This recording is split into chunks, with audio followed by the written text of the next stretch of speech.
I remember the warmth of the restaurant lights, the clinking of glasses, the comfortable weight of my wife's hand resting on my thigh. Laughter swelled around us as another toast was made, and for a moment I let myself sink into the easy comfort of the evening. It was my brother-in-law's birthday, and the night had been smooth, good food, endless drinks, familiar company. Nothing felt out of place. Nothing hinted at the moment that would change everything. Then he stood up. A man I didn't recognize at first. Dark suit, confident smirk, the kind of presence that demands attention without asking for it. He had been sitting across from us all night, blending into the crowd, but now, as he lifted his glass, his gaze locked onto my wife. And then he said it. To Olivia, he announced, grinning. The best liar I've ever met. The room went quiet. A pin-drop kind of silence. My stomach twisted, my brain scrambling to make sense of the words. Beside me, Olivia's hand turned rigid on my thigh. And that's when I knew. Let me take you back a few hours. We had arrived at the restaurant like any other couple, her in a sleek black dress, me in my usual dark blazer. She was stunning, laughing easily, holding onto my arm in that way that made me feel like the luckiest man in the room. It had been a good few years, our marriage. Not perfect, but good. The kind of love that feels like an old familiar song, comfortable, reliable, and still beautiful in its own way. But lately, something had felt off. Small things. A hesitation before answering a simple question. Late nights at work that never used to happen. A flicker of something unreadable in her eyes when she thought I wasn't looking. And then, a week ago, I had found something, an email, buried very deep in her inbox. A thread with no subject line. The messages were vague, almost careful. We should talk in person. It's been too long. I think he's starting to notice. I never confronted her about it. Maybe I didn't want to know. Maybe I was afraid of what I'd find if I started digging. But now, sitting at that table, watching her face drain of color, I knew, this was it. The moment everything cracked open. Well, the man smirked, swirling the wine in his glass. Aren't you going to introduce me, Olivia? She swallowed hard. I could feel the tension vibrating off her, her fingers twitching against her dress. I turned to her slowly.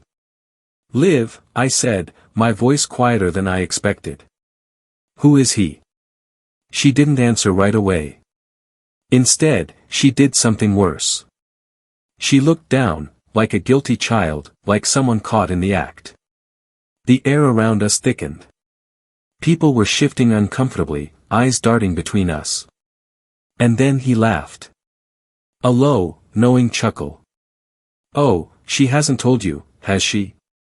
His gaze flickered to me, amused. Wow. Guess I shouldn't be surprised. Olivia's always been good at keeping secrets. My pulse hammered in my ears. I don't know who the hell you are, I said, barely keeping my voice steady. But I think you should leave. His smile widened. Come on, man. You really don't recognize me? He tilted his head. Then again, I guess it has been a decade. A decade. Something cold slithered down my spine. No. No, it wasn't possible. But as I stared at him, his sharp jawline, the faint scar just above his eyebrow, realization slammed into me like a freight train. Ethan Carter. A name I hadn't spoken in 10 years. A name that should have stayed buried. 10 years ago, Ethan Carter disappeared. Not in a literal sense, no police reports, no missing person flyers. But one day he was there, and the next he was gone. Back then, Olivia and I weren't married yet. We were just two kids tangled in something messy, something complicated. And Ethan, he was part of it. He had been Olivia's closest friend. Maybe more. A presence that always hovered around her just a little too close. And then, one night after a party, he vanished. She never talked about it, never explained why he left. Just said, he's gone. It's for the best. And I believed her. Like a fool, I believed her. Ethan, I breathed. You thought I was dead. He smirked. Yeah. I bet you'd be amazed what a person can survive. Olivia stood abruptly, knocking over her wine glass. Don't, she snapped, her voice shaking. Not here. Why not? Ethan leaned forward, resting his elbows on the table. Afraid your husband's finally going to find out what you did? The words hit like a gunshot. I turned to Olivia, my pulse roaring. What is he talking about? She was pale now, her breath uneven. James, please. Don't. I cut her off. Tell me the truth. Right now. Silence. A single, unbearable moment of silence. And then Ethan answered for her. She tried to get rid of me, he said casually. 10 years ago. Thought I was a threat to her perfect little life. So she set me up, had some guys take care of me. But lucky for me, I survived. I felt my world shift beneath me. I looked at Olivia, searching for something, anything, that would tell me this was a lie. But she wouldn't meet my eyes. Wouldn't say a word. And that was enough. The rest of the night blurred. I left. I don't remember much, just the cold air against my skin, the distant hum of traffic. Olivia chased after me, her voice desperate.